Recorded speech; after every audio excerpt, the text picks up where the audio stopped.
The South Bronx in the 1970s and 80s was ripe for revolutionary artwork due to the conditions created by systemic racism and classism.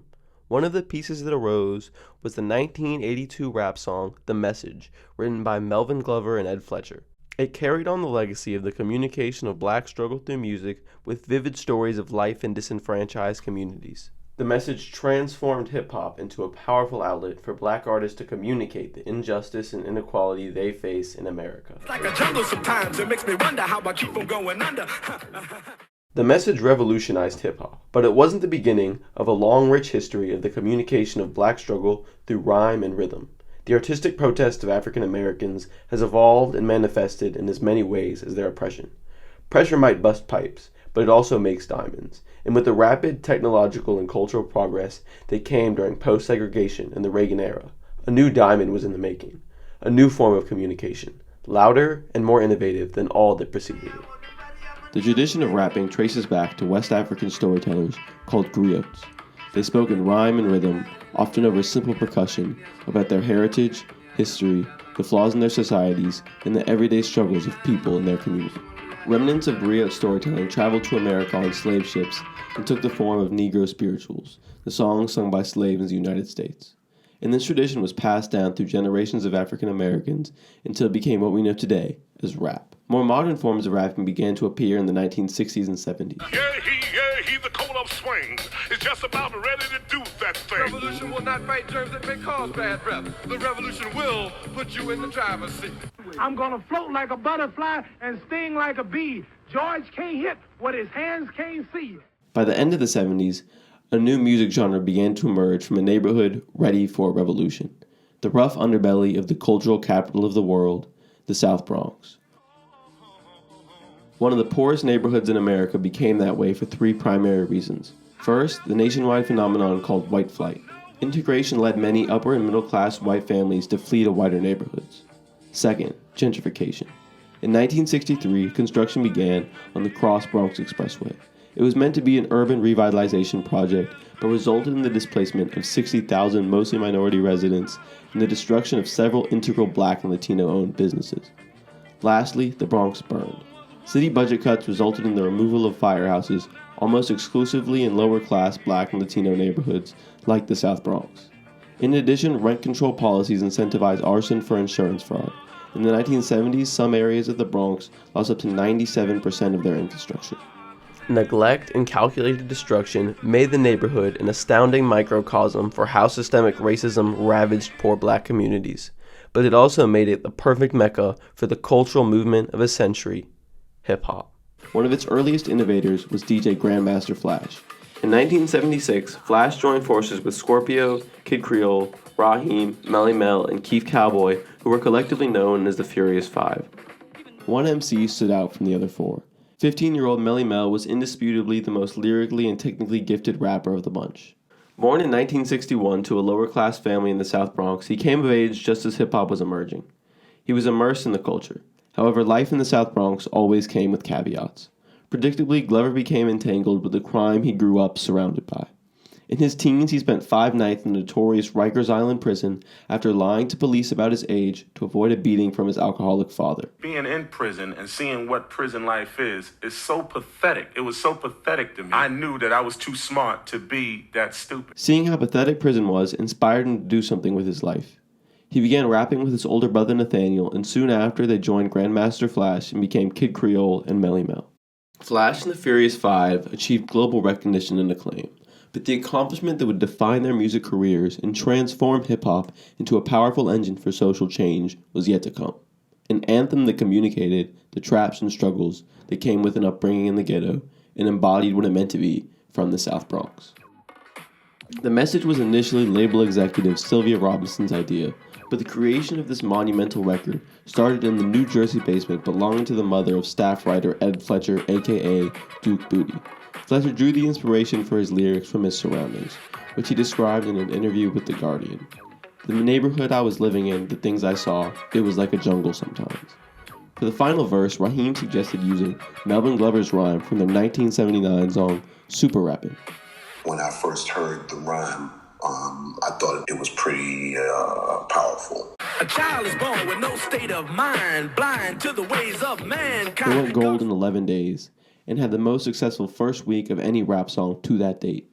The mainstream success of a song with vivid stories about the impact of systemic racism meant that hundreds of thousands of Americans had received the message and became aware of the trials and tribulations of people in rundown neighborhoods all over the country.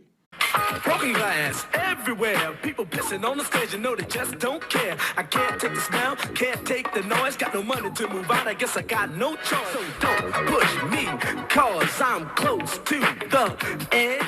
Each verse communicates a different story of the hardships and struggles that come with living in the slums. Each character in the song is socialized in a world that seemed devoid of any success outside a life of crime. This is the reality for millions of children in America.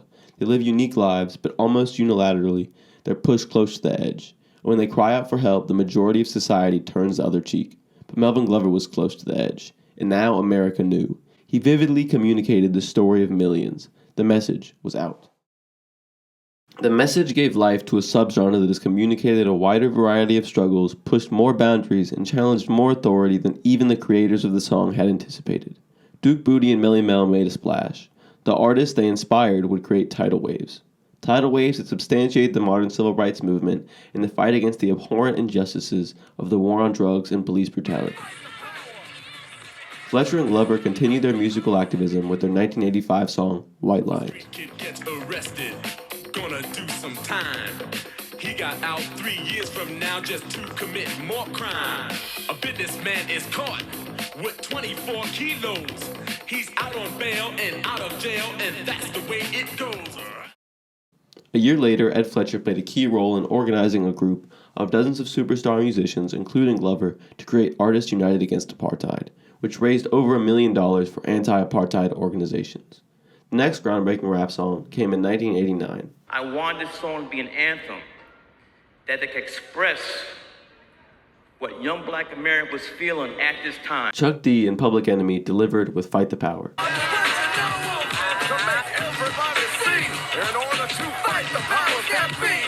It quickly became a global sensation and protest anthem. Chuck D later said the message was the first dominant rap group with the most dominant MC saying something that meant something. In 1992, the most destructive riots in American history broke out in LA. The riots created national recognition for police brutality victim Rodney King and planted the seeds for change in regards to police brutality. The riots also showed that communication through rap had evolved into the principal mode of advocacy for black people in America. In the aftermath of the riots, a Washington Post story declared, "The King verdict and its backlash has shown America the power of hip-hop music as a political medium." Television coverage of the crisis confirmed, as never before, the status of hard-edged rappers as spokesmen for the black lower class, delegates of America's angry youth, opinion makers, leaders. Other people documented rappers' influence in a more foreboding tone. One columnist wrote, "Rap is helping turn the streets of North America into a war zone." Despite the positive messages conveyed by some rap music, concern was growing about the influence of violent and misogynistic lyrics. Street violence and other issues in black communities often seem to eerily mirror the lyrics of rap songs. The glorification of violence permeates deeply into rap culture and should not be overlooked. However, blaming rap music for the plights of black people in America serves as a distraction from 400 years of oppression. As troubling as its subject matter may be, rap did not create the material conditions of black people in America. It arose to communicate them, and it has done so with unparalleled passion, eloquence, and volume. Rappers still put the magnifying glass on systemic issues, and their stardom has allowed their messages to spread far beyond the communities that inspire them. This was exemplified in the summer of 2020 when America was immersed in weeks of civil unrest after the murders of George Floyd, Breonna Taylor, Ahmaud Arbery, and Rayshard Brooks. These protests coincided with the streaming numbers of songs inspired by the message leaping as much as 149%, showing once again that hip-hop is a powerful outlet for advocacy against injustice and inequality, a tradition that began with the message. You're one small voice in a really big world, and generally nobody will hear you.